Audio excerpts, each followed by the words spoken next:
ऋतु जायसवाल जी, जो state president राष्ट्रीय जनता दल की महिला विंग की हैं, फॉर्मर मुखिया सिंहवाहिनी ग्राम पंचायत सीतामढ़ी बिहार। क्या बात है। हम सीतामढ़ी उदित जी के साथ ही वहाँ परफॉर्मेंस के लिए जा चुके हैं और इनके जो सशक्त विचार हैं वो आपके समक्ष आएंगे। अगर देखनी है इनकी उड़ान तो और ऊंचा कर दो आसमान। जोरदार तालियां ऋतु जायसवाल जी के लिए। क्या बात है। सबसे पहले ऋतु जी, आपका बहुत स्वागत है आज, और आपने इस न्योते को स्वीकारा, उस चीज़ के लिए मैं फिर दिल से शुक्रगुजार हूँ। आपके बारे में लोग जानते हैं, आप वोकल महिला हो, और बिहार से हो तो ज़्यादा फेमस हो जाते हैं, क्योंकि बिहार और उसमें भी महिला, उसमें भी पॉलिटिक्स, ये बहुत ही अटपटा सा कॉम्बिनेशन है, जिसको चीरते हुए ऋतु जी जो है काफ़ी आगे बढ़ी हैं। एंड हम महिलाओं की तरफ से भी सवाल है। मैं ये जानना चाहूँगी ऋतु जी आपसे कि जैसे मुखिया के रूप में आपने बहुत परिवर्तन के लिए आप प्रसिद्ध हैं, सब काम कर रहे हैं। ये देखा जा रहा है कि बहुत सारी कम महिलाएं हैं जो अपने हिस्से की राजनीति खुद करती हैं। ज़्यादातर महिलाएं अपने हिस्से की राजनीति जो है वो करने के लिए अपने पति को नॉमिनेट करती है या तो बेटे को रखती है। ये बहुत ही दुर्भाग्यपूर्ण है, बट ये हो रहा है। एक तरफ जैसे जहाँ पर हमें 50% आरक्षण मिल चुका है महिलाओं को, जो इम्प्लीमेंट हो चुका है, और पंचायती राज सिस्टम में तो इम्प्लीमेंट हो चुका है, और बाकी जगह पर अभी इम्प्लीमेंट होने वाला है। इसके बाद भी अपना निर्णय खुद नहीं ले पाती। यह बदलाव कैसे हो सकता है, इस बारे में आप प्रकाश डालें। सबसे पहले मैं हेलो ओके सबसे पहले मैं शुभ सीता फाउंडेशन को धन्यवाद देना चाहती हूँ कि ये एक मेरे लिए बहुत ही गौरवपूर्ण संयोग कह सकते हैं कि शुभ सीता फाउंडेशन है आपका, और मैं जगत जननी माँ सीता की धरती सीतामढ़ी से आपने मुझे बुलाया है और मैं यहाँ पे पहुँची हूँ, उसके लिए मैं दिल से आभार व्यक्त करना चाहती हूँ। और आपने जो बिहार स्वाभिमान, ये कार्यक्रम का जो टाइटल ही है ना, वो अपने आप में ही बहुत उत्साहित कर देने वाला है, क्योंकि बिहार एक ऐसी जगह है जहाँ लाख प्रयास कर लो वो कहीं खो नहीं सकते। जैसे भगवान हर जगह है वैसे बिहारी भी हर जगह पे है। और महावीर की धरती कह लो, बुद्ध की धरती कह लो, या फिर गांधी की जर्नी जो शुरुआत हुई, बिल्कुल उसका गवाह कह लो। बिहार की उस स्थिति को नकारा नहीं जा सकता है, उसके अस्तित्व को नकार नहीं सकते, और ना ही बिहारी के अस्तित्व को नकार सकते। उन्हें जहाँ जगह बनानी होती है वो बना ही लेते हैं। कहते हैं कि हम बिहारी बहुत जिद्दी होते हैं, और बिहार की जिद ही बनाया है, आज तक बिहार को जिंदा रखा है, और बिहारियों की जिद ही बिहार को बदलेगा, और एक दिन वो ज़रूर आएगा जैसे पहले हुआ करता था। मुझे लगता है वो ज़रूर आएगा, बस ये जिद बरकरार रखने की ज़रूरत है। ये महिला कह रही है तो ये इज्जत बरकरार रहेगी। और रही बिहार में 50% रिजर्वेशन के बावजूद भी महिलाएं क्यों नहीं वहाँ पे अपने निर्णय खुद ले पाती हैं, क्यों ये स्थिति आज भी है कि वो उनके ससुर या उनके बेटे या बाकी कोई भी पुरुष जो हैं घर के, वो उस चीज़ को लीड करते हैं, और वो अपने कार्य को, जो अधिकार उन्हें रिजर्वेशन के बावजूद भी मिला, उसको वो क्यों नहीं खुद लीड कर पाती हैं। कारण ये है कि एक पितृसत्तात्मक सोच जो बहुत हावी रहती है कहीं ना कहीं से समाज पे, आज भी वो देखने को मिलता है, आज भी देखने को मिलता है। जैसे अभी का कुछ घटना देखोगे, एक सूटकेस में बॉडी को काट करके मार दिया गया उसके पति को। दूसरी घटना अभी तो पूरा देश हिल गया है, न जाने कितने सूटकेस, कितने ड्रम, कितने कब्र रोज खोदते रहे, लेकिन नहीं हिला है देश। ये 2 सूटकेस और 1 ड्रम ने पूरे देश को हिला दिया, और हम कितनी ही बेटियां, बहुएं और कितने सब लोग दफन रोज होते रहते हैं।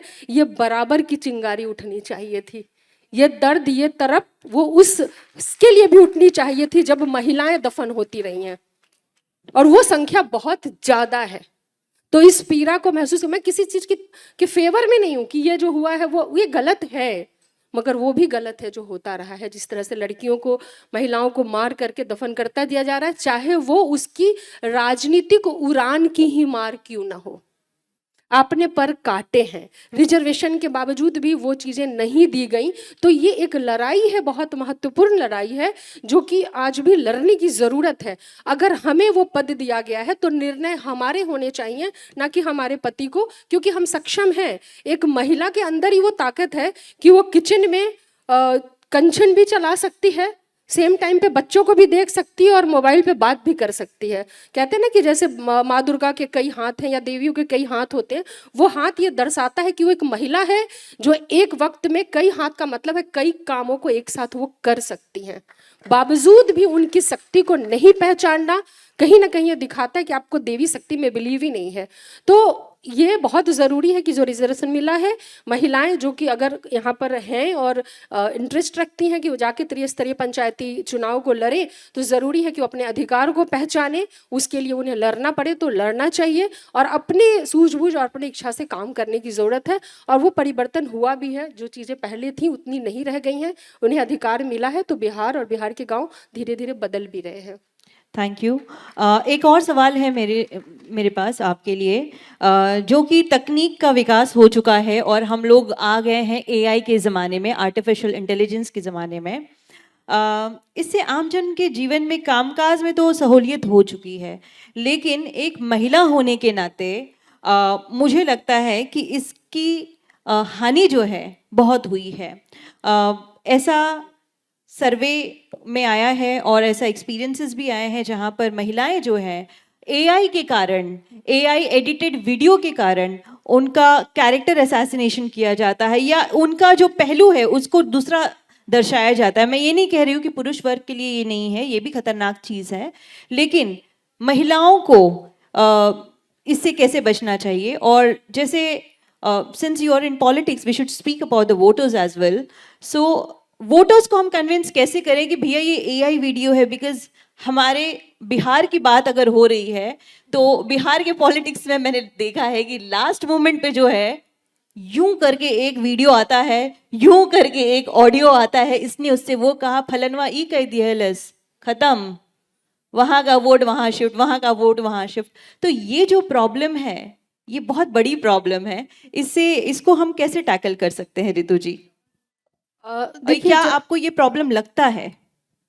जब महिला रिजर्वेशन की बात हुई लोकसभा विधानसभा में, और संभवतः 2030 में ये लागू भी हो जाएगा, तो मैं इस चीज़ को लेके वरीड भी थी।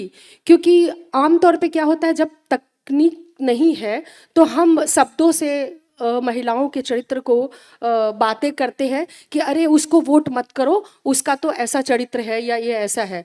लेकिन जब जमाना डीप फेक और एआई का है, आर्टिफिशियल इंटेलिजेंस का, जहाँ पे चीज़ें साफ बदल जाती हैं, तो ये ऐसा है जहाँ मुझे लगता है कि सरकार को करे से करे नियम बनाने चाहिए कि एक महिला अगर अपने दम पे राजनीति कर रही है, ईमानदार है, चीज़ों को लेकर के संवेदनशील है, और वो एक बेहतर राजनीतिज्ञ हो सकती है, एक बेहतर समाज सेवी हो सकती है, उसको आप लास्ट में ये होगा कि इस तरह की चीज़ें जो हैं वो डीप फेक और एआई को लेकर के लाया जाएगा कि अगर किसी तरह से न गिरा सको तो इस तरीके से गिराओ, ये प्रयास होगा। इसके लिए बहुत ज़रूरी है कि प्रशासन और शासन कितने संवेदनशील होकर के कितने सख्त कानून बनाते हैं वो बनाएं। और महिलाएं जब चुनाव के लिए अपनी कैंपेन कर रही हों तो इस बात को भी प्रमुखता से रखें कि ऐसी कोई चीज़ें मेरे लोकप्रियता को देखते हुए मुझे गिराने के लिए इस समाज के पास कुछ नहीं बचेगा, तो ऐसी चीज़ों का वो इस्तेमाल करेगा। लेकिन आपको नीडर होकर के अपनी बातें समाज के सामने रखनी है कि आप तैयार रहो कि ऐसा हो सकता है। पहले से अपने गाँव वालों से जब आप संवाद करते हो चुनाव के दौरान, अलग अलग जगह पे, बस्तियों में, गांव में, टोले मोहल्लों में जब आप संवाद करते हो, तो उस संवाद में इन चीज़ों को पहले से इंक्लूड करके बता के रखना चाहिए कि ऐसा हो सकता है। क्योंकि आप जब चुनाव में होते हो तो आपको पता ही नहीं चलता है कि क्या चल रहा है, आपको नहीं पता होता है कि क्या चल रहा होता है।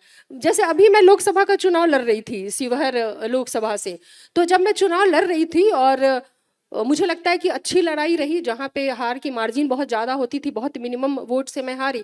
और मुझे पता ही नहीं, एक जगह एक पतली सी गली थी और वहाँ की महिलाएं मुझे देखना चाहती थी कि रितु जायसवाल जी से मिलना है, पंचायत के समय से हम उनको फॉलो कर रहे हैं, बहुत अच्छा काम किया है उन्होंने, तो हमें उनसे मिलना है। और अंदर रास्ते नहीं थे, समय कम होता है, बहुत कम वक्त में बहुत क्षेत्र को मैनेज करना होता है। तो मैंने कहा गाड़ी से तो संभव नहीं होगा और पैदल भी बहुत टाइम लगेगा, तो मैं किसी के बाइक पे पीछे बैठ गई। मैंने साड़ी पहनी हुई है, सर पे पल्लू है, चेहरा बिल्कुल टर्न ब्लैक हो चुका है, और हम बस गए और महिलाओं से मिलते हुए उनके फूल माला और प्रेम को लेते हुए वापस आ गए। और पीछे से सोशल मीडिया पे बुलेट पे जीजा करके गाना है, वो चलाया जा रहा है। मतलब सोचो, कुछ भी नहीं है, आप बिल्कुल साधारण तरीके से साड़ी पहन के हो, तो लोगों को वक्त नहीं लगा। तो अगर मजबूत महिला हैं, आपको गिराने के लिए वो किसी भी लेवल तक जा सकते हैं। पर मैं महिलाएं जो उपस्थित हैं उनसे यही कहना चाहती हूँ कि आप घबराना मत। जहाँ चरित्र और आपके करियर की बात हो, चरित्र को पकड़े रहना, करियर को चाहे छोड़ देना, क्योंकि एक महिलाओं के लिए वो बहुत इंपॉर्टेंट है। कभी भी कॉम्प्रोमाइज करने की जरूरत ही नहीं है। ये जरूरत ही नहीं है कि किसी सस्ती चीज के लिए, सस्ती लोकप्रियता के लिए, किसी चीज को पाने के लिए कभी भी कॉम्प्रोमाइज करने की जरूरत नहीं है। आप काली हो, आप शक्ति हो, आप वो हो जो पुरुष आप पे इल्जाम लगाते हैं, आपका गर्भ ही उस पुरुष को जन्म दिया है, 9 महीने पेट में रख के। इस बात को नहीं भूलना है। क्या उस बात है, पुरुष बहुत को खूब, आपने बहुत जन्म खूब। दिया है, तो उन्हें मानसिकता बदलनी पड़ेगी। महिलाएं उभर के आएंगी, रिजर्वेशन के बाद भी आई हैं, मिलेगा तो और आएंगी। और जैसे वो अपने परिवार को चलाती हैं, वैसे वो राजनीति को चलाएंगी, देश को चलाएंगी। बहुत सारे लोगों ने इसको किया है, इंदिरा गांधी और तमाम लोगों ने, तो वो बिल्कुल जन्म लेती रहेंगी, कभी गांधी मरेंगी नहीं। क्या और ये बात भी है। माना जाता है कि कोई भी सोसाइटी का विकास तब होता है जब वहाँ की महिलाएं जो है उनका विकास हो, वो पढ़ी लिखी हो, वो बिजनेस में हो, वो कामकाजी हो, वो घर से बाहर निकलते हैं, तभी जो है उस सोसाइटी का डेवलपमेंट होता है। बहुत बहुत धन्यवाद जी।